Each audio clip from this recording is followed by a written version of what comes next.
Hello, ladies and gentlemen. Thank you for joining us. My name's Alex Theakston. I work for Rode Microphones. I'm very pleased to be here.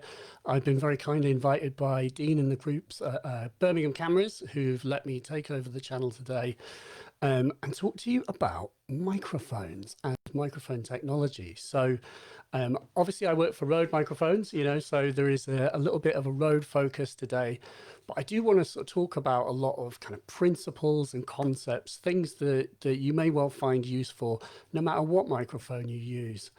And we're going to cover kind of the equipment, kind of basic stuff that you would need for doing video sound and also for doing podcasting, live streaming.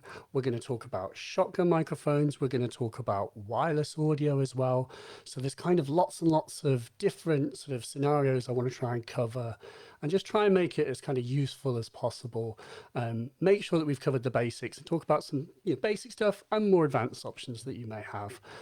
Just as a quick aside on myself, like other than working for Rode Microphones, I also make YouTube videos. I'm a YouTuber. I'm also a podcaster. I've made a podcast for like the last 3 years now. And so my background is more kind of music recording. I'm in my like music cave at the moment. So you'll have to excuse the sheer quantity of wires and gubbins around me, but that means that I've got kind of a audio background, so I was kind of more into the music recording side, and then I've kind of come into the video side, as time has gone on, and it's those skills have stood me in good stead. It's all very transferable, and I think the main thing about sound is it's not that difficult in many respects. There's just some basic principles, and if you can kind of get those basic principles down, you should be good. And so firstly, what are those principles? What is the principle of good sound?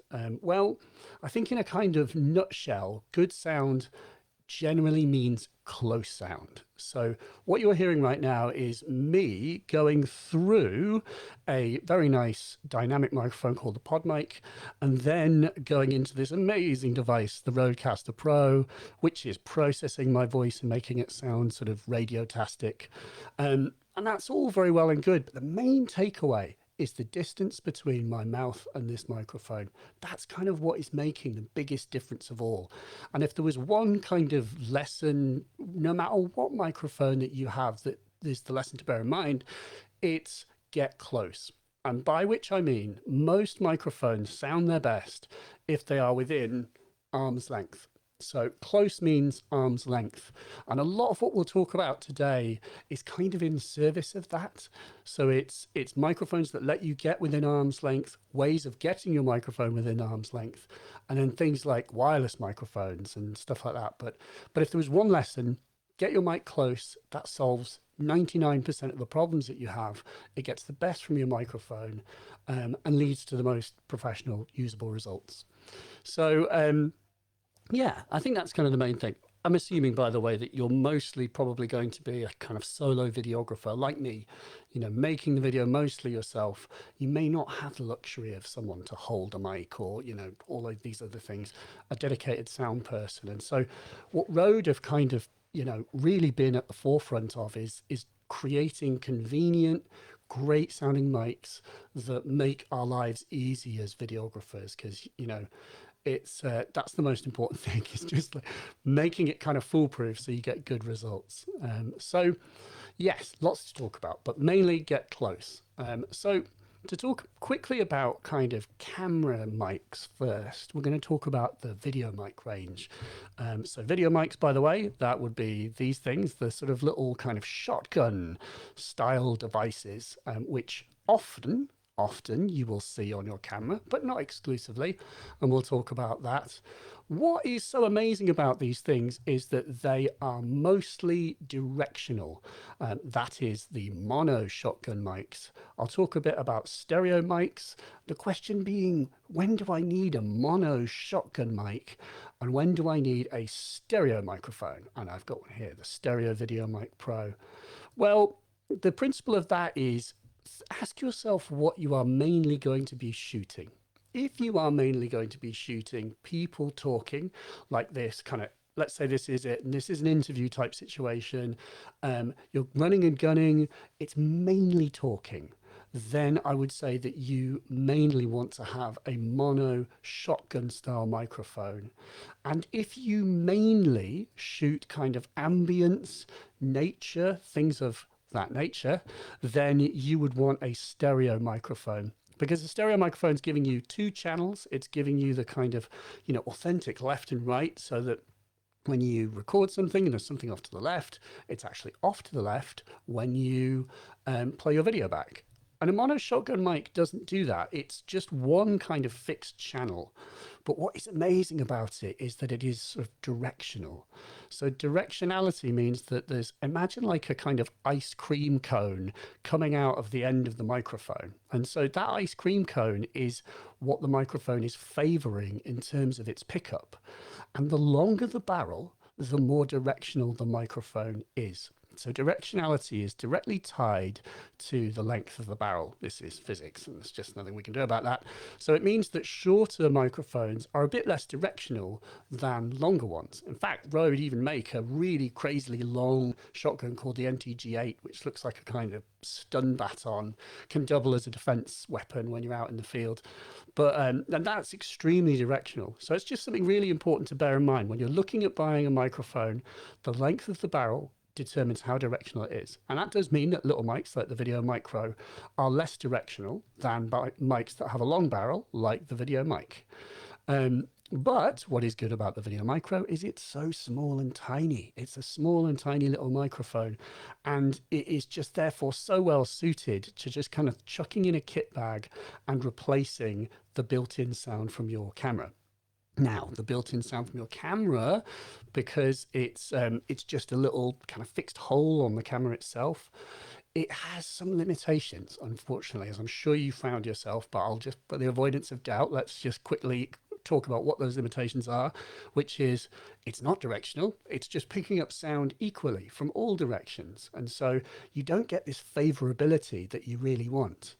And it's also hard to protect from wind, because if wind blows into the tiny little hole on the microphone, on the camera, then it's going to create that kind of like flump, flump, flump, flump sort of sound, that kind of muffly wind sound, and really ruin the professional aspect of your recording. And then the other function, or the other issue, is that the little microphone on your camera is always, by its very nature, permanently attached to your camera. You can't take the microphone off and get it close. As we've said, we need it within arm's length. And what do we do if we can't get our camera within arm's length? Then we have to get a microphone that lets us do that. And a really, really sort of important point, which I try not to belabor, but I spend a lot of time talking about, is the importance of humble little accessories like this thing called a VC1 and the micro boom pole and the other boom poles. These are relatively inexpensive. We're not talking a crazy amount of money for a pole and for an extension cable. And what the pole and the extension cable let you do is they let you get the microphone off your camera, right up over and close to the speaking subject. And that's what's going to make the biggest difference to your recordings. So if you do nothing else, get it close. Remember that all of the video mics, absolutely every single one of them, has the correct thread on the bottom to go directly into one of those boom poles. So, and because they've got this Rycote kind of shock mounting on them, this funky little red wishbone thing, that means that they protect themselves from the sort of motion, the movement of your hand on the camera, kind of the transference of vibration is not transferred into the recording itself.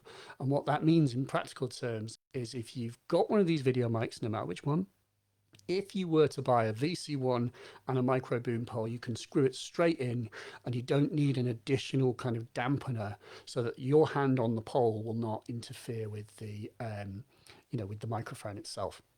There are a couple of other accessories that Rode do, which I don't have a picture of immediately, but the Rode tripod, for example, is it's just a little kind of desktop tripod.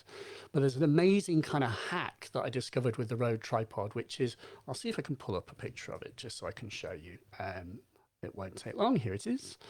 And so this is the tripod. And if you unscrew this top section here, it comes away from the little feet. and you can actually attach that to a kind of standard mic stand in sort of, music technology recording mic stand, like a boom, I mean. And that can mean that you've got a way of attaching a Rode mic to a free fixed boom pole with a free fixed mic stand, which is just so useful if you're recording by yourself. It means that you can set up the microphone, over the person. Perhaps someone sat at a chair. You've got the microphone nice and close. You've got it within arm's length, and you're getting the best possible sound, and you don't have to hold a boom pole necessarily. So obviously what's good about those Rode boom poles is you can be out and about, but so that's more for kind of home recording and closed studio recording. But good to know that you can do it. There's kind of hacks, but the most important thing is get it close. That will make the biggest difference of all. So yes, let's quickly talk about the different types of mics. So a bit of a quick sort of product kind of run through. We looked at the Video Micro. It's little, it's compact. I think what this really suits is fast run and gun. It also really suits action cameras. So if you're a person that uses, GoPros, things like this, and you want a microphone that's super small and compact, well, the Video Micro is just that. There are no batteries, there are no switches, there's nothing to remember. You just kind of plug it in and go. So very easy. Another little point is that it comes with a little furry wind cover, which I don't think there's a picture of here, but the lady here has got the furry wind cover on. So this comes with it. It's called a WS9. And just as a quick word on furry wind covers, aka dead cats, actually is what they call them, but no cats harmed in the creation of these dead cats, I can assure you.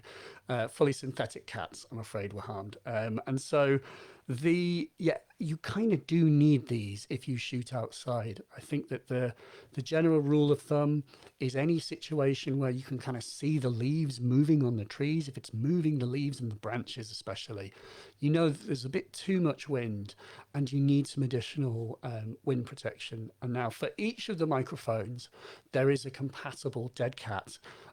You can obviously talk to Birmingham Cameras. They will tell you which ones, but in the instance of, for example, the VideoMic Go, it's called a Dead Cat Go, and the foam on this one pulls off and the Dead Cat Go slides on top of it. In fact, there's a picture of it here.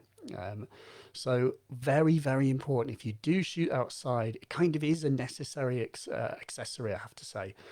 If you shoot inside, absolutely fine with just the foam. And obviously there's no wind, then you're okay outside. It's just something to be aware of.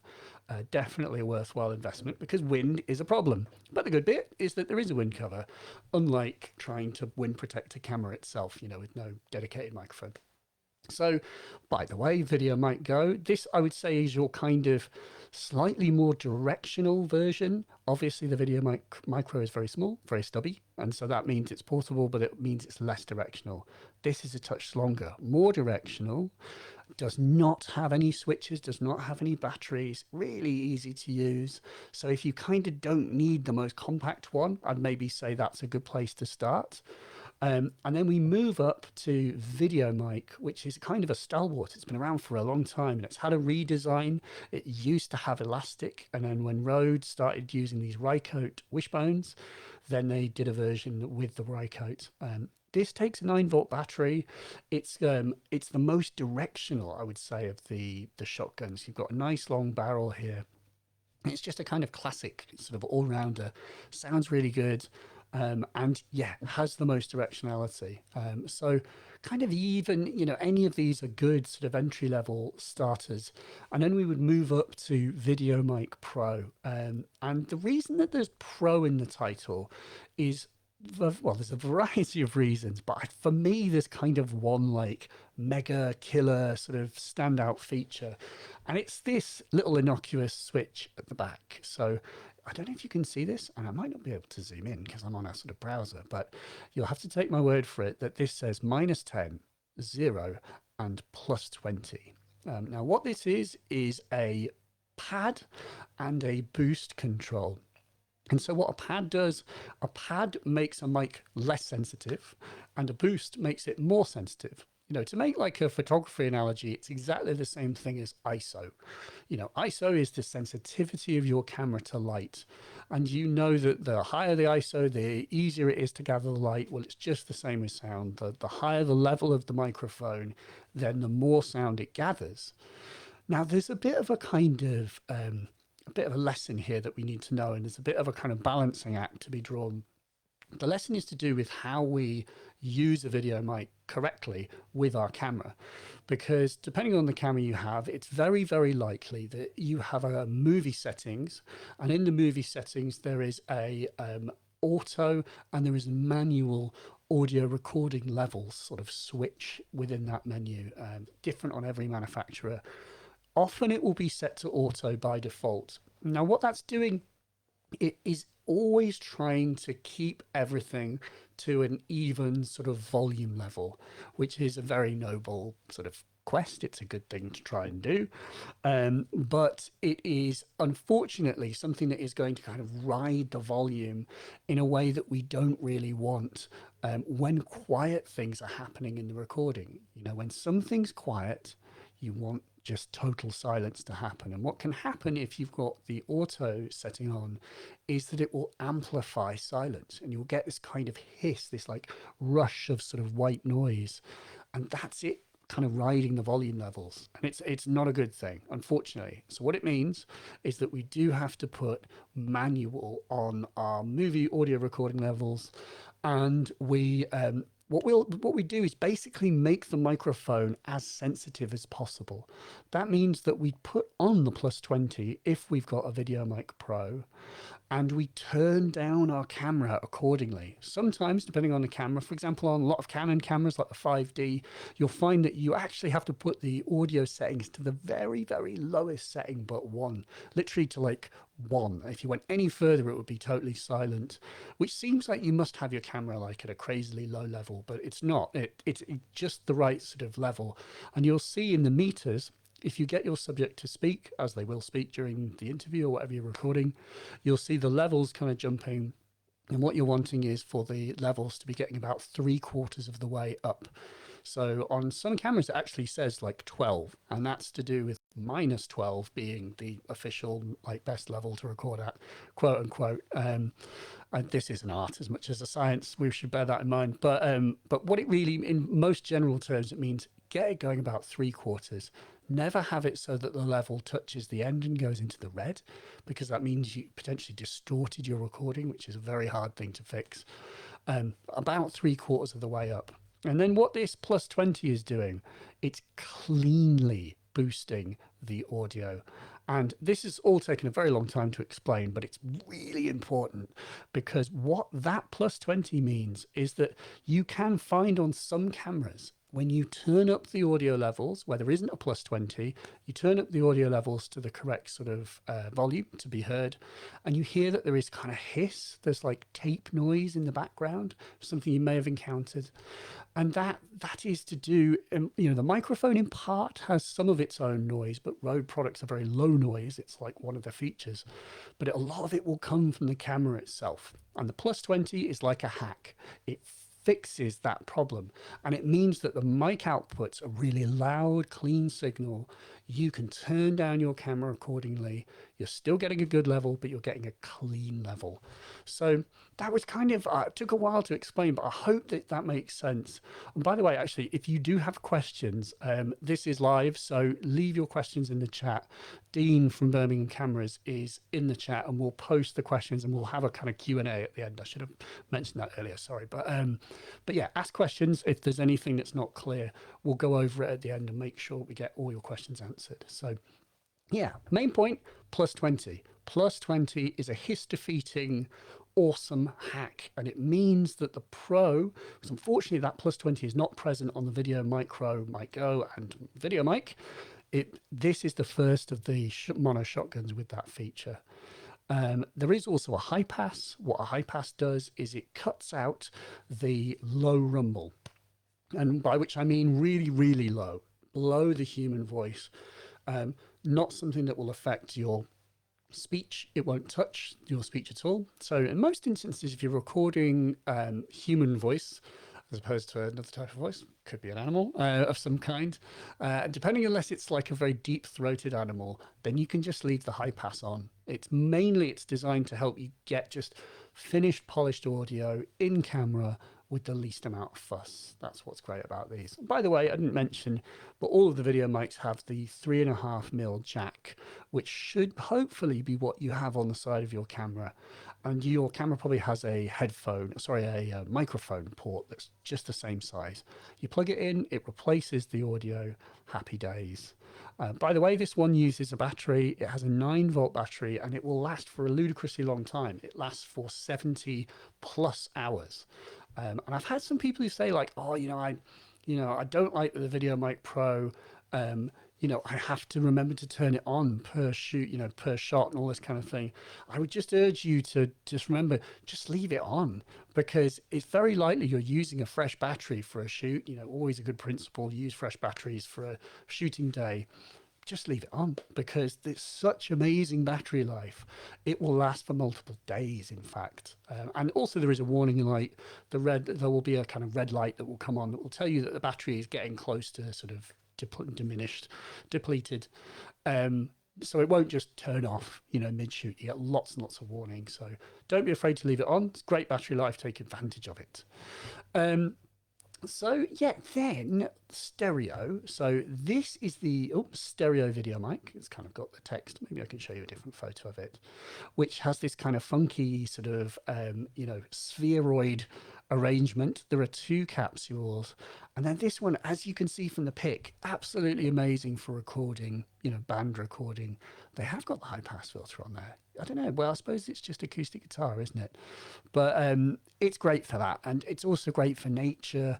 And, to kind of think about real world examples here. Imagine you're like a wedding videographer.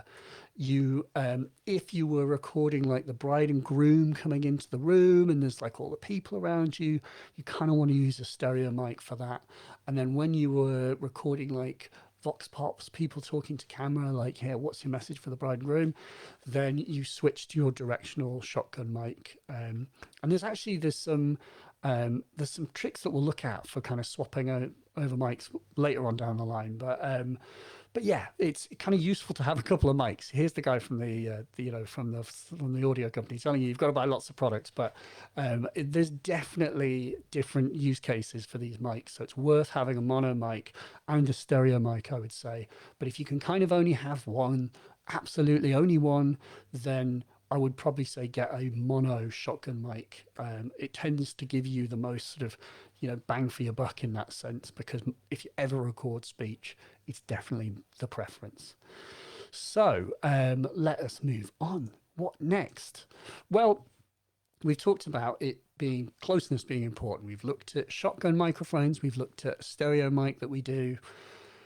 What if you are on a shooting day and you've got your VideoMic Pro and you've got a stereo VideoMic Pro, you're well prepared, and spent up at Birmingham Cameras, and you've come to shoot a presentation, and you are told, and you think, I'll be right at the front, get nice up close on the person, and you get nice full sound, because I'll be close. I won't be within arm's length, but I'll be close enough, within 10 feet. It should sound fine, surely.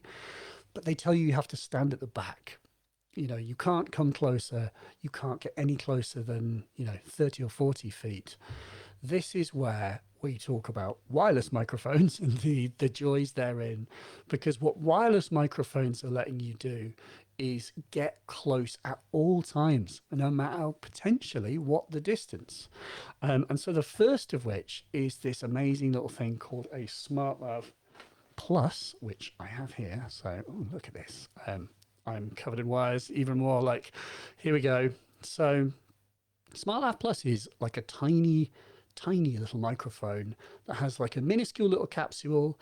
And what it does is it's the simple principle that the microphone is so close that it's actually attached to the person. And we can talk a little bit about kind of how to and where to attach lavalier microphones or tie clip microphones. I've never actually ever worked out if it's lavalier, tie clip, or anyway, those microphones that people wear, it's one of those. And so the principle of where to place these, by the way, is within your solar plexus, like on your chest, one of the kind of caveats is gotchas of people like me who wear t-shirts. So I often that's why I have to wear double denim just to make it possible to wear one of these. But putting it in your chest is the ideal place. It can be tempting to put it right up here on someone's collar if they're wearing a t-shirt, but quite often your chin can obstruct access to the microphone. You'll hear a difference. If it's really up high and the chin is in the way, it will sound dull. And if it's down here, it will sound brighter and more open. An interesting point with lavalier microphones is they are omnidirectional. We haven't really talked about cardioid and supercardioid and pickup patterns. But suffice to say that shotgun mics are cardioid or hypercardioid, supercardioid. So they pick up sound in this kind of ice cream cone. Omnidirectional mics pick up sound in all directions. And you may think, I'm a massive contradicting swine because I said that your camera is omnidirectional and that's not desirable. Well, the thing is, it's also to do with proximity. So if you were able somehow to do a presentation and get right up close to your camera and literally talk into your lens like this, it would probably sound quite good. But the problem is that that's just not really practical unless you're sort of doing some kind of strange macro photography. And so what's good about these is even though they are omnidirectional, they, by virtue of the fact they're really close to the speaking subject is relatively much louder than the ambience around them in most cases. And that means you still get a nice level, even though it's an omnidirectional mic. And a second benefit of that is that they don't have to be on the mic. So I'm talking directly into a cardioid microphone. If I move away, I become harder to hear. And then, so like this. So you can hear that I've got to be on the mic. With an omnidirectional mic, you do not. You can turn your head from left to right. And so, hey, I'm talking to you now, and I'm talking to you now. And I'm kind of turning, I'm not favoring any one direction. Well, omnidirectional mics will pick up, for the most part, an even sort of spread. So very, very important other benefit. And the other thing with that is you can place them right way up, or you can place them upside down, and it doesn't matter.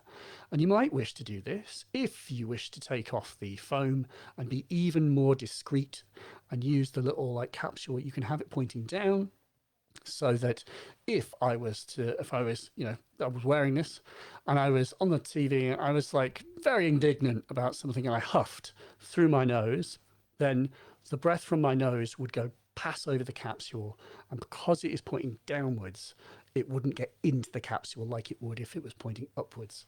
So it just means that you can go either way, depending on what you're trying to do.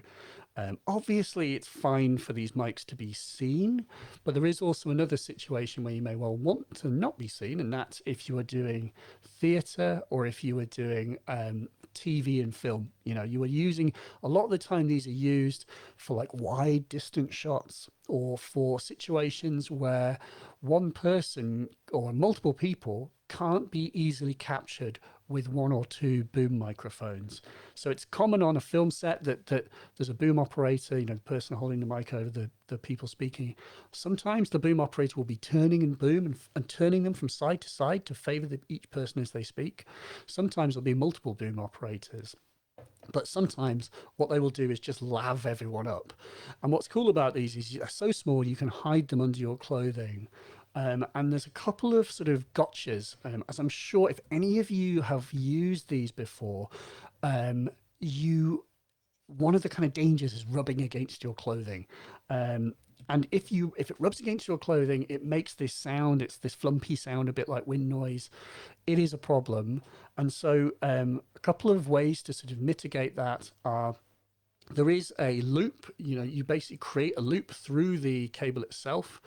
That can help because if you create the loop and there are it's very hard to see on here, but there are little like cable strain reliefs. That can also mean that if you pull on the cable or if you rub the cable, there is, it basically doesn't pull the microphone out of position. That's if you're wearing it externally. By the way, also can help to create a little loop with tape as well, so that if you tug on the loop, you just get slack. But if it's under your clothing, the two sort of options you have. One is the sort of A-team solution, and the other is the buying a Rode product solution. So I'm doing myself out of a job here, but I'll tell you about both. And so the A-team solution is duct tape, and using basically creating little triangles of duct tape by folding, when you fold tape outside so that you're making it sticky on both sides, and making two kind of sandwiches, two triangles with duct tape. So like a little triangle here, and then what you do is you take the capsule out of this little clip, and you make a sandwich, and you can actually sandwich it in behind the clothing in place. Now, the one sort of thing to bear in mind: get the person's permission before you go rummaging around in their clothing, but also is some people are allergic to duct tape, so you need to be really careful, like genuinely. And there is a product, and this is a Rode product called Invisilav, and what that is a lavalier mounting system. Lavalier, which one is it? Which uses medical grade silicone and medical grade like adhesive tape, so that can actually be stuck to skin and is hypoallergenic. I think that's the right term. You should not have an adverse reaction. No one should have an adverse reaction to it. So just bear that in mind. Duct tape in a pinch, and maybe if it's layers of clothing it's sandwiched between. But Invisilav is a kind of hypoallergenic, safe version to use. And these are amazing. And by the way, I've been talking a lot about lavs, and I haven't even mentioned the kind of killer feature with this, which is it works with your phone. Now, that is obviously if your phone has a headphone jack. Of course, if you don't, I've got an iPhone, it does not have a headphone jack, but I do have the little lightning to 3.5mm TRRS adapter, and it will work with that. So, any adapters that take you to the tip ring sleeve style, it will work with. Note, by the way, it has this little grey connector. So there's a kind of an amazing thing with Rode products, which is that Rode products, generally speaking, can be hacked to work with almost anything else that you may have. I bring that up because, for example, in this instance, you note that we had grey connector, grey. And so grey means smartphone, and black means your camera, like your DSLR compact system camera. And so what this SC3 lets you do is adapt a grey smartphone product into your camera. And so if I bought a Smart Lav Plus, I could get the SC3 and I could actually plug it into my camera, my Sony A7S or what have you, in order to just directly plug my lavalier into my camera. So you've kind of got this option of adapting things. And as I say, most Rode products can be adapted. Ask your friend Dean at VideoMic Cameras. He will find the right adapter for you depending on what you have. There's loads of different choices. So Smart Lav is amazing. It lets you, it gives you a lavalier. It gives you a lavalier that is in a, that you can plug into a smartphone. And the whole idea is that there's an app called Reporter. And Reporter is free, by the way. It's a big red button. You hit the big red button, you lock it, put on flight safe, and it goes in the person's pocket, and they just walk off and do their bit. And then you can transfer the audio recordings to your computer or to like Dropbox, Google Drive. You can actually transfer directly from Google Drive from the app. So if you're a news reporter, you could be, sending a report to someone who's going to edit it centrally, or, you can just send it to Google Drive and you've got it and you can download it later. And so it's an amazing tool. And the Smart Lav is also amazingly inexpensive. So just an incredible thing, which might not be the only sound solution that you have, but if you do, for anyone, I would argue, who is kind of serious about doing audio, it's just a lifesaver to have in your kit bag because of those instances where you can't get close enough with your shotgun. So Smart Lav is amazing. And there is also a counterpart called the Lavalier Go, which I have or Lavalier Go. The jury is still out. And this is one that just has the TRS connector designed for your camera. There we go. So there are two, by the way, depending on what you have, or just get the adapters because everything can be adapted. And so that's kind of like, your shotguns, your stereo mic, and your Smart Lav. That's your kind of like bare bones kit bag, I feel.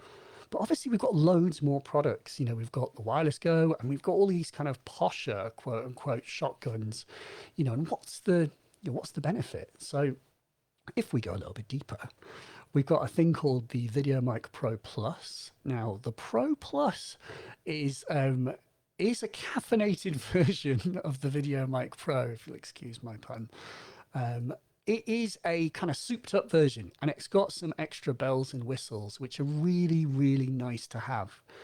To explain what the bells and whistles are, the number one, it has a rechargeable battery it comes with. Remember, there is amazing battery life with just the standard VideoMic Pro. It's like 70 hours. While you're using the LB1 and it charges via USB, you can just see this little USB port here. On a full charge, you get 100 plus hours out of the VideoMic Pro Plus. And what is even more bonkers is that it knows when the camera it's plugged into is on or not, and it turns itself on and off with your camera, which is totally bonkers. So literally it senses that your camera has been switched on and it turns itself on, and when it senses your camera is off, it turns itself off, as if by magic. It does it by detecting a tiny trickle of plug-in power through the cable, and it uses that to turn it on and off. So it's absolutely amazing. It means you get even more kind of mileage out of that 100 hours, which is already very generous to start with. It has slightly thicker foam, so just in and of itself, it's got a slightly superior wind protection. But there is a really good dead cat accessory, which goes over. You pull this off, it slides on, just for really, really great, you know, superior wind protection. And then in terms of the sort of digital switching on the back, oh, there's that battery, there's the cable, excuse me. You've got a couple of sort of extra things. We know about the Plus 20, we know how important that is for getting kind of hiss-free, clean recording. But this little, like, kind of shelfy thing is a shelf. It's a high-frequency lift. Because when you put the dead cat on the microphone, there is an ever so slight muffling, basically, like a lowering of the high frequencies, which you can compensate for kind of in your edit as well. That is possible. But the whole idea of the shelf is to try and get that right in the camera. So you're getting the most usable result in camera without needing to do post-production as much as possible. So it's all in the spirit of just the ease of use, speed of work, being able to just throw your clips into the timeline. They sound great and they're ready to go. You don't have to do any other processes on them. But there is this one other thing here. So you see this little like two-stage kind of little thing. This is called the safety track.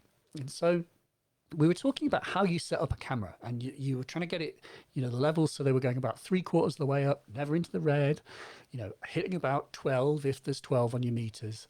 That's the dream, right? You know, that's ideal. And, you know, if you've ever done, you know, if you ever put on a play or sort of done anything of that nature, you often find there's a difference between rehearsals and the final product. Like the final actual like presentation or the final show is often, you know, better than the rehearsals, and sometimes often a lot louder. And so what the safety track does is, instead of equally recording the same sound into the left and the right channels of your video clips in your camera, what that does is it makes one side, the right side, quieter. I forget the exact amount of decibels by, but by an appreciable amount of decibels. Perhaps we could look at the spec sheet. And basically the reason it's doing that is in order to mean that in the right channel, you have got a safety track, a safety recording that is, by an amount, quieter than the other side. We've got to find this out, but let's look at the specs here. I don't know if it does actually say in the on the spec sheets, but you will just have to take my word for it.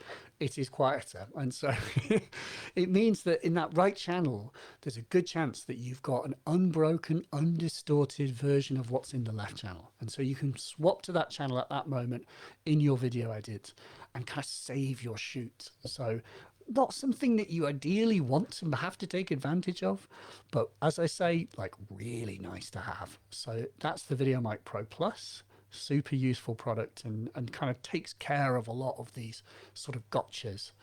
And then we move up to this new thing, the VideoMic MTG.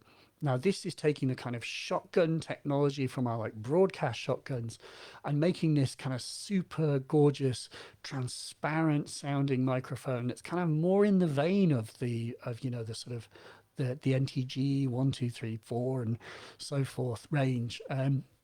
Couple of kind of key features. It has got the safety track, it has got the +20, but it's got this dial here. The back here is actually a dial, and it means that you can perfectly fine tune the level of the mic to your camera. You can get it absolutely in the pocket for the best possible sound.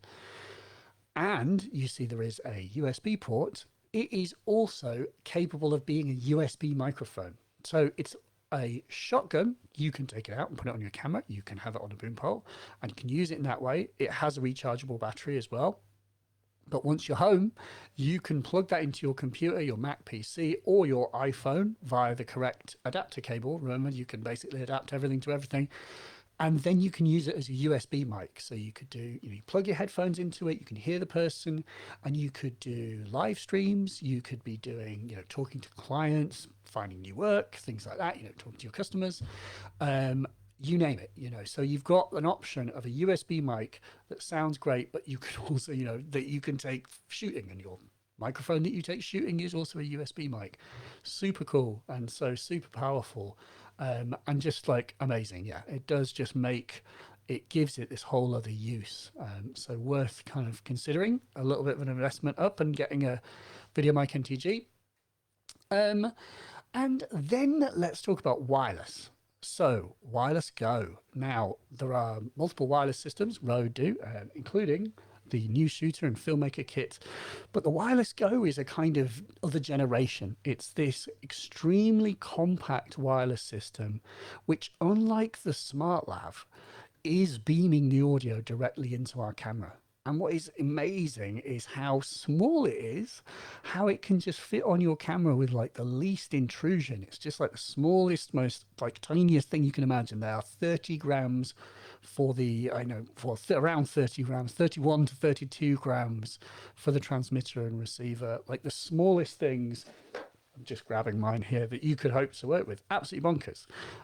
So this is one of the transmitters, almost forgettable, and it has the microphone built in. So you turn this thing on, and the other thing is convenience. Oh, excuse me, not that one, this one. I turn this on, you turn it on, these things pair automatically. So I turn on the microphone and they pair. So in like 3 seconds, it just pairs up so that you don't have to set anything up. You don't have to do any kind of set up on the day. Do you know what I mean? You don't have to tell it channels or anything like this. You just switch it on and it just comes to life and beams its audio through in like, the most convenient way. I think it should be on and working if I've got this correct. Check 1 2, check 1 2. You should now be able to hear me. So now I'm actually using the Wireless Go 2, which is the second generation. I say second generation. I want to sort of be cautious to say it's like, because the Wireless Go 1 and 2 coexist. The 2 really just refers to the fact that there are 2 microphones with the Wireless Go 2. Literally. So that you've got not just one, but 2, meaning that you can have 2 people going into one camera, and you can do so with separation, so that there's one person is on the left channel, the other is on the right in your final recording. You can actually merge them together if you wish. And so the whole idea is this incredibly convenient, easy, great sounding system. There is also a furry wind cover that you can put on, which probably I should do because I'm talking directly into the capsule. Excuse me, while I attach that. But that then means that you're getting wind protection, pup. And I'm just trying to think of this. Oh yes, this thing as well. So you've got like this incredibly convenient system. You can also plug in the Lavalier, the jury is yet still out. And then that means that you turn the transmitter into a tiny body pack transmitter. The range of the 2 systems, the Wireless Go is 70 meters line of sight, And that means that the units have to kind of see each other to be able to make 70 meters. And they will work, by the way, if they can't see each other. What is an interesting point, and kind of bear in mind the way these things work, is they bounce their signals around corners. They make use of things like buildings in order to propagate their signals. And the technology that they use is digital, and it's in the 2.4 gigahertz spectrum, which is the same spectrum that your Wi-Fi exists in. Now, you don't need like a Wi-Fi router for these to work. They work in and of themselves. You know, no Wi-Fi router is required. They're just chatting to each other happily. But do bear in mind that if you are in areas that have loads of Wi-Fi signals, it won't stop them working, but it can reduce the maximum range. And so that's just something to bear in mind. You can shoot a test and check, but I mean, really, we need to be talking like a lot of Wi-Fi signals. You know, case in point, we go, you know, back when we used to do trade shows, we would go to the photography show at Birmingham NEC, and we would have like wireless go, and it would reduce the range. You know, it was, I'm trying to think of the exact range. I forget you know, it's unfortunately not 70 meters, you know, but we were talking where we had 30 to 40, maybe even in advance of 40 Wi-Fi networks. It still works. But one of the major things with the Wireless Go 2 versus the Wireless Go 1 is that the Wireless Go 2s, I'll just move over to my, sorry, I'll come back to this. The Wireless Go 2's receivers are actually audio recorders. So it's got this new feature where you can have it, depending on how you want to set it up, so that when you just turn the recorder on, or turn on the transmitter, it will start recording audio internally without needing an SD card, and at two different quality settings. You've got an uncompressed setting, which is you can get up to 7 hours, I believe. I forgot that right off the top of my head. I'm literally sat in front of the website, which is telling me what it is.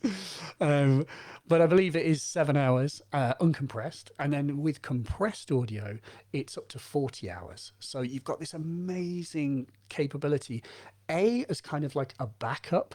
It can record its audio inside, and then, or as a kind of a standalone field recorder. You know, you technically could leave behind the receiver and go and film your shoot, and it would all be getting captured onto the transmitters themselves. And then the way that you get the files off is that you connect the receiver to your computer, and your receiver will then download the files from the connected transmitters.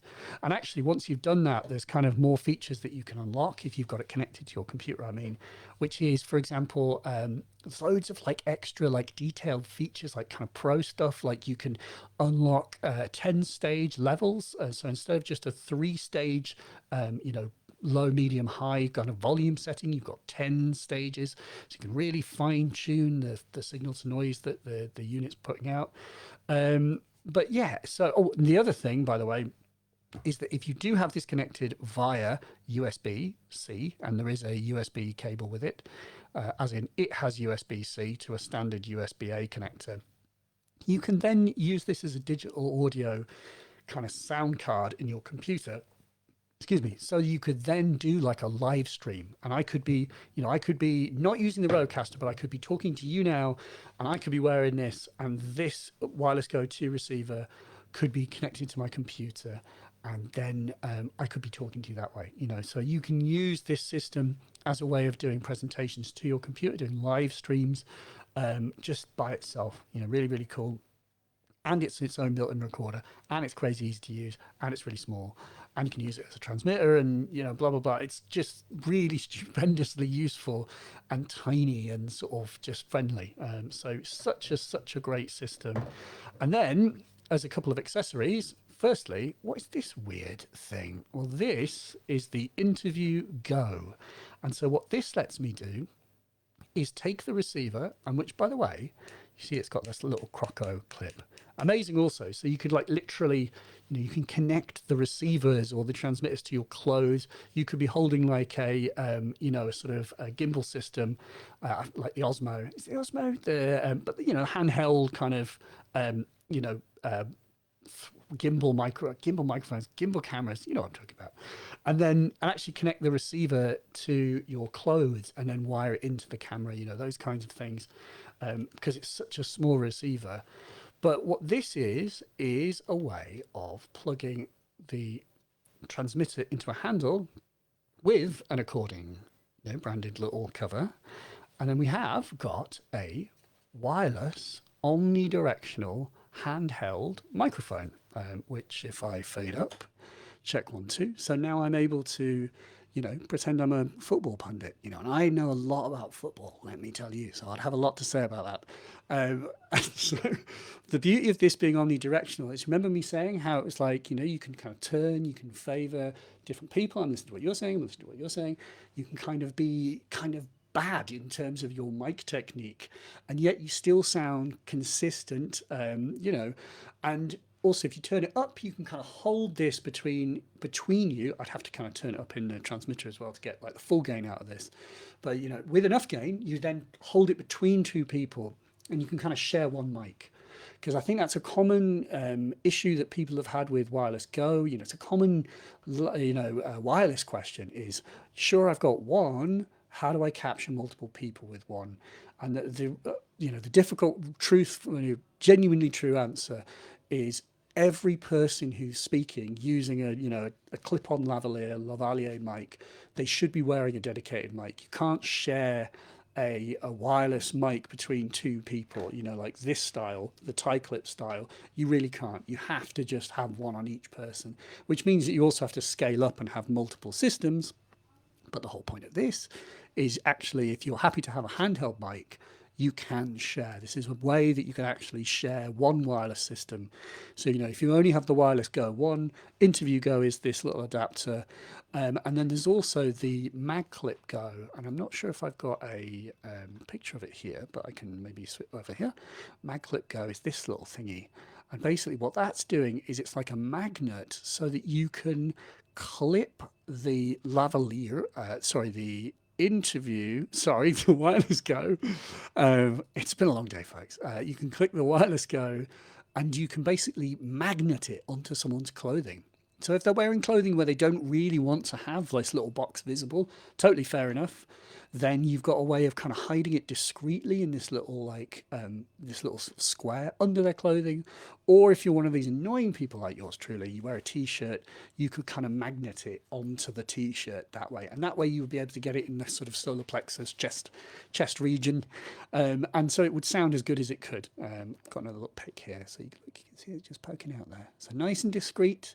It's not annoying anyone or sort of, you know, not in shot too much, but it's a way of being a bit more discreet with using the same system. So, you know, if you've got the Wireless Go, it's really good to know. Sorry, Wireless Go, either of them, these two accessories just let you get like so much more out of your, you know, your mic that you've already bought. So moving back over to here. Me back. And so that's kind of Wireless Go and Wireless Go 2. I just mentioned two like accessories, kind of advanced power accessories that if you get really into this stuff, you remember me mentioning, you know, if you had two, you know, you kind of need two systems. If you do want to use two Wireless Goes or indeed two Wireless Go 2s, you can, using a couple of accessories, which is the DCS1. So the DCS1 allows you to plug two items into one cold shoe. So you can see here in this little setup, they've got a Wireless Go 1 and a VideoMic MTG, and they're using this SC11 cable, which goes into your camera, but one of these goes into the left channel and the other goes into the right channel. So if you do have Wireless Go 1 and you want a second system, you could just buy another Wireless Go 1 and the SC11 and the DCS1, and that allows you to kind of plug two systems into one camera. Or you could start doing really kind of interesting combos where you have a mix of a shotgun and a wireless mic, so that you could just do run and gun, and you could quickly throw the the Wireless Go, I'll get it right, onto the person if you want to just do that for that one shot. Or for example, you could be, you know, I could be wearing this like this. Hey, I'm your, you know, interviewee. Let's talk about something. you've got this rig, but you point this backwards so that you holding the mic are getting picked up by the VideoMic MTG, but me, your guest, stood in front of the camera, is being picked up nicely by the wireless Go. You know, absolutely, totally fine to do that. And that's just something that this SC11 and this DCS1 let you do. Really, really cool. So it's sort of like a small thing, but it just allows you to have these combo systems. So yeah.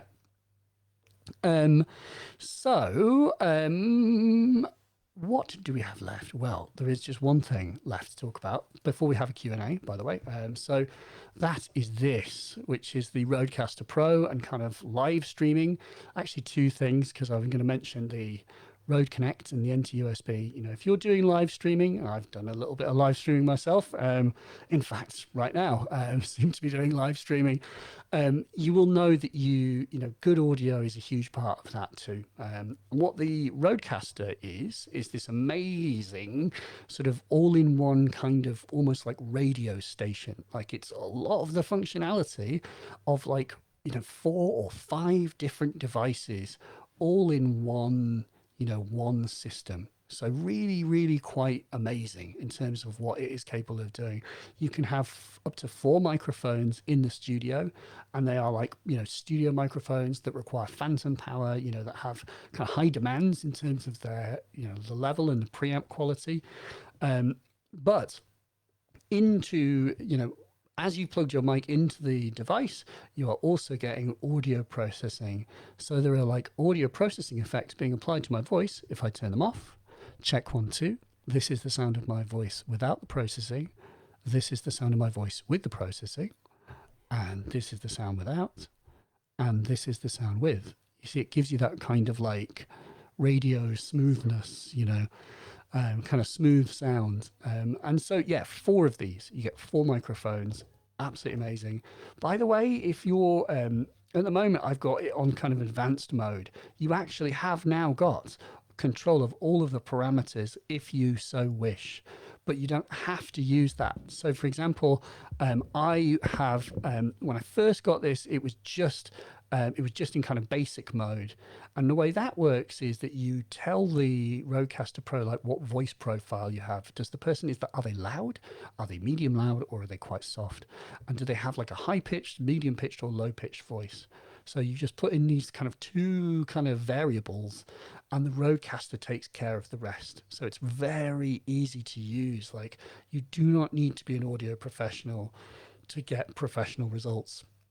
You have a return for your USB. So if I've got this plugged into my computer, as I do, you know, if this was a sort of Skype call or something like that, I would be able to hear you through here, and I would be able to record to the device. So you can record your guests in the studio mixed in with people from the you know, from the computer, and you could plug in your phone, and so you could have guests literally phone calls. I could Bluetooth. So when we started off and we had that kind of like intro timer here from the iPad, that was actually being Bluetoothed. The Bluetooth audio is coming in here, and I could Bluetooth my phone. I can make a phone call and record the phone call through this device. So, you know, as part of my stream, I could be bringing in guests from all over the world from a variety of different sources, as well as having guests in the studio. You know, if we can have guests in the studio again, then you will be able to. And there's the final thing is these pads, which are very fun. Oh yeah, ladies and gentlemen, we've got whatever sounds we like to have on the pads. And at the moment, rather amusingly, I've got the novel tones set up on the pads. I can stop that, and go over here. This was added in sort of later firmware updates, is the ability to have more than just 8 sounds. You know, by default, it's got sounds in, some funny stuff. Oh, hey, almost. Yes, I kind of fluffed that. But yeah, so you've got sound effects that you can play in. Well, that's, yeah. Thanks very much. You're a beautiful audience. So, you know, to be a part of your show, you can basically have all the sound effects that you can play in. You can also have music. You can also record to the pads. So if I was to go here I can record things. I can record things. I could also like make phone calls and pre-record interviews to the Rodecaster Pro, which I could then play in as part of a show. Or I could be playing like adverts, other things. The whole idea of this being that in service that you would try and produce as finished a show as possible in the device. And of course, it's absolutely amazing for live streaming because it's happening right now. I'm talking to you live now through this and it's processing my voice. So obviously it's like invaluable for that, but the whole idea is that even for like offline things, you can get a polished, close to finished, if not completely finished recording all within the device. You just need some setup and prep, like prep all your sounds, get all your stuff ready, have your running order and just do your show. And it's this idea that you can do your show and just not worry about, once it's done, it's done. Because I can tell you, even though I am a person who's been working with audio for more than 20 years and I've made a podcast for the last 3 years, that final round of processing, EQ, compression, denoising, all these processes that you have to do and all of which that it applies in real time, they are time consuming. It is time I would much rather spend just publishing and getting on with my life. So it's absolutely just an amazing device. By the way, we've got I can record things. Indeed. So it's just amazing. It's like a complete radio station in a little unit. By the way, you've got some stuff down here. So like auditioning and muting controls. So, while we were kind of, oh, well, that's going to mute me. I was going to say, while we were, we had the live stream count in here, I was muted on here and I had this up and actually I can hold this button and I can audition through this little headphone jack here. I get a special mix. And then there's actually 4 headphone outs on the back so that your guests can kind of hear the program. By the way, it's a kind of advanced thing. 2 sort of cool things you can do. One is there are 1/4-inch jack outputs on the back. Let's see if we can find a picture of the back of it. But that means that you can plug it into a pair of speakers or a PA system. So if you wanted to use this as your kind of front of house sort of mixing for an event, really good for that, especially if you're doing presentations. You've got lavalier or lavaliers, we're still not determined, and they're coming into the Rodecaster. You would be able to mix them together, record the presentations, and you've got 1/4-inch outputs which could go to your PA system so that everyone else can hear. Just here, look. So this is really small, but excuse my mouse. But these little 1/4-inch jack outs here, you've got the ability to send out via an analog system. There is also a couple of advanced things where you can have it so that if you've got the levels up on there, it will cut the mics. So basically for use in radio stations. And what was the other thing? There was another feature I was going to mention. No, it's gone. Oh dear, it's gone. It can't have been that important. But yeah, just amazing. Lets you record everything. Oh, by the way, yeah, you can record multi-tracks in the device or to your computer, which I mean, you can record all the channels with separation if you wish, or you can record just the stereo mix, or you can record both. So you can have a recording to the SD card, mini SD card that's got, the final recording and all the elements so that you could do a new mix if you so wished afterwards. So just like a fantastically, unbelievably convenient device. Brilliant for podcasting, live events, just like this. So, by the way, we didn't mention the Rode Connect, but I don't want to go on too much longer because we're going to have a QA. We've been talking for an hour. But Rode Connect is kind of amazing. It's using the NT-USB, which is their amazing USB mic. You can now plug multiple NT-USBs into one computer, and you can kind of almost turn it into like a Rodecaster style device where each of the guests can hear themselves. You can plug you each plug your headphones into your NT-USB and you can hear each other. You can record yourselves. You can bring in audio from other sources and stream to like OBS and sort of other streaming services, Twitch, so on. So that if you've got a NT-USB, you can scale up and you can turn it into this kind of podcasting hub.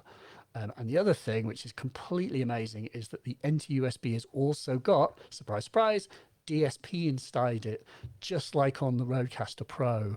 There is DSP inside the NT-USB, and it's been hidden, and we've not told anyone about it, and just unlocked it so that it will help make you sound better, compress you, noise gate, add a sort of sweetening, things like this. So absolutely amazing. Rode Connect, by the way, is free. So if you have the NT-USB Mini, get that downloaded and try out the DSP effect. And if you're thinking about doing live streaming or podcasting, and you do like the idea of having kind of multiple people connected to one computer, then you can kind of add on additional NT-USB Minis. And there is these little colored caps. It's called Rode Colors. They're like little color-coded things so that you can just identify the mics for, when you've got a little kit bag, you can rock up to a venue and just set them up, which channel is which mic, and you're good to go. So super easy. And I think that's pretty much all I've got to say about the various products. There's lots more, but what I think we're going to do is go to the Q&A. So thank you so much for your attention, by the way. That's been a bit of a whistle-stop tour of everything, a brain dump of everything that I can tell you about, Rode sound stuff. But yeah, in terms of questions, I'm going to go over here. I've got a few questions that have come from guests, so thank you. And by the way, if you have any questions, please just dump them in the chat, and Dean from Birmingham will chuck them in. So the first question comes from Mary Byrne.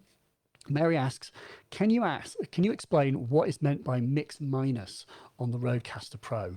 So mix minus refers to the fact that when, say like I am doing a presentation and I've got a channel up here and I am listening to you, Mary, and you're speaking to me through Skype, for example, what this means is that when I turn this up, I can hear you, Mary, and you, Mary, can hear me, but you don't hear yourself in your headphones.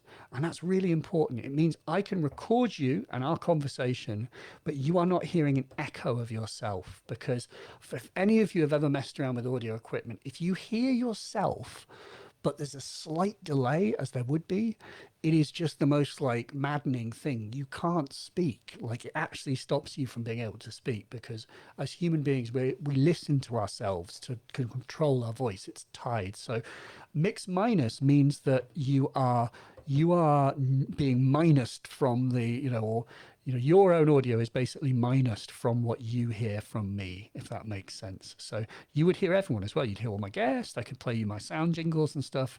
You're involved in the show. You're part of the show, but you're not hearing an echo of yourself. That's what mix minus means. And so really important feature. And it means that guests coming in can actually have a meaningful conversation, not tie yourself in knots.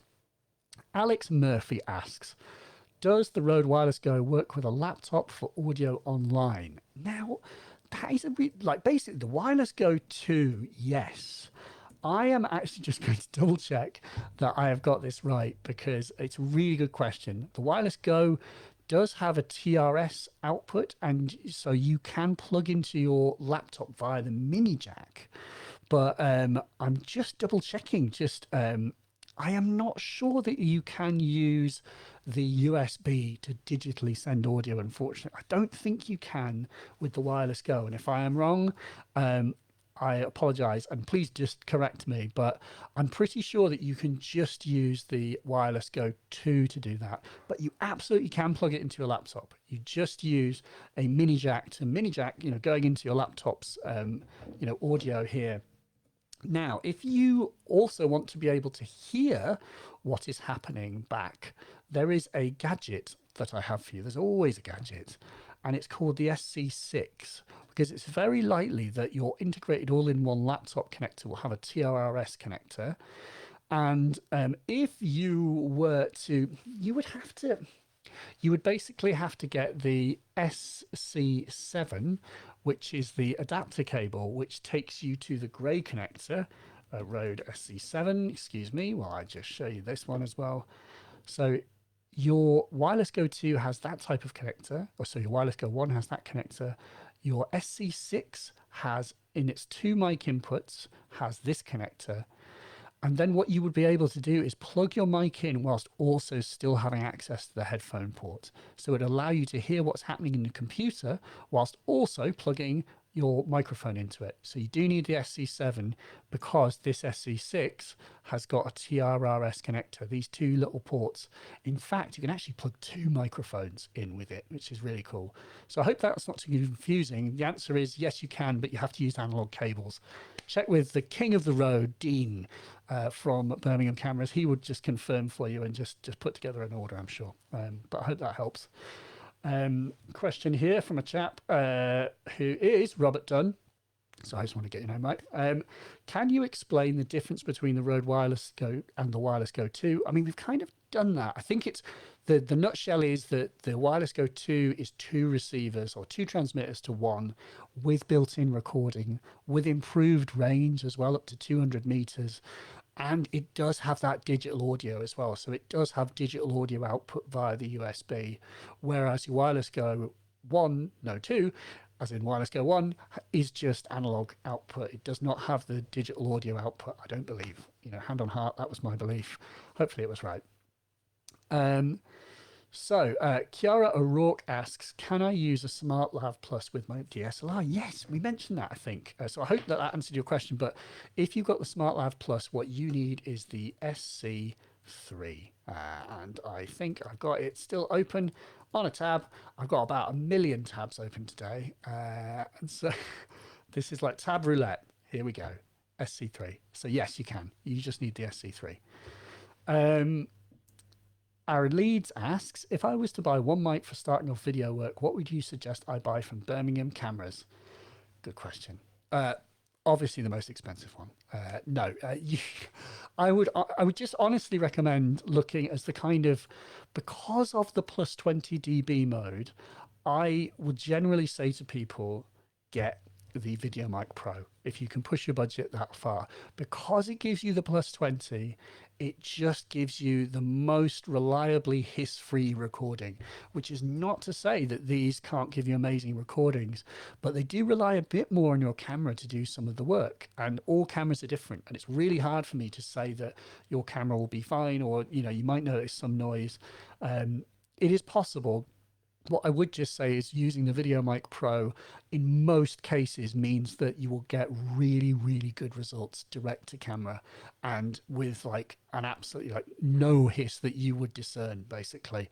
So I'd kind of say if you were to get one, get the VideoMic Pro. That to me is like your kind of pocket of affordability. One other thing that I did not mention, which I will mention now, and I don't know if it is visible on here, the little tag, is that it has a 10-year warranty. 10 years, absolutely bonkers. So that investment will last you for a decade. Can't say fairer than that. Susan Walsh asks, how do I plug a Rode Wireless Go into the Rodecaster Pro? Well, I'm actually doing that, aren't I? So what I did was this jack, or this input on the back, I've just remembered that was the other thing I was going to tell you. It was about this. So thank you very much, Susan. This icon looks like a phone, but it's a bit misleading. It's because there's a tiny little mini jack on the back of the Rodecaster Pro, and the mini jack is like a multi-function audio input. It is both a TRRS input so that I can plug my phone into this and talk to someone and hear the audio back from them, all through one cable. Should you wish to do a wired connection to your phone, it is also a line level input. So I know a radio station called Boogaloo Radio in North London. Boogaloo used the Rodecaster Pro. They have a Mackie mixer, and the output of the Mackie mixer goes via a cable into this mini jack input. And when they fade this up, they're hearing their desk with Spotify and kind of CDJs and all the music and stuff they play as part of the show. So it's actually a line level input too. But also, it means that if you do have something that has just the mini jack, TRS connector, which is just like the Wireless Go 2, then I just plug it into that same connector and fade it up. And as I was doing earlier, you should hear me talking through the Wireless Go 2 into this. So you just use the mini jack input. And yes, I think that's kind of it. Annette Riley asked, what would you recommend for a person starting out? Get the best mic you can afford. and get it as close as you possibly can. That is the golden rule. So no matter what you buy, get it close, get yourself a boom pole and a extension cable. That is how you get the best possible sound. So I think that's pretty much it. That's all our questions. My friends, Dean at Birmingham Cameras is the absolute king of the Rode. If you have any questions about Rode products, your audio goals, what you're trying to do with whatever kit you have, talk to Dean. They have loads and loads of stuff in stock. Dean knows about the products. He is self-appointed, and I think he is known truly as the king of the Rode in the store. They're kind of sick of him just talking endlessly about microphones, but he's just the best. So if you have questions, direct them to Dean and he can sort you out. He'll be able to solve your audio woes and turn them into audio joys. And so, yeah, that's it. Thank you so much for your attention and happy recording. I wish you all the best. Stay safe and be well. Thanks very much.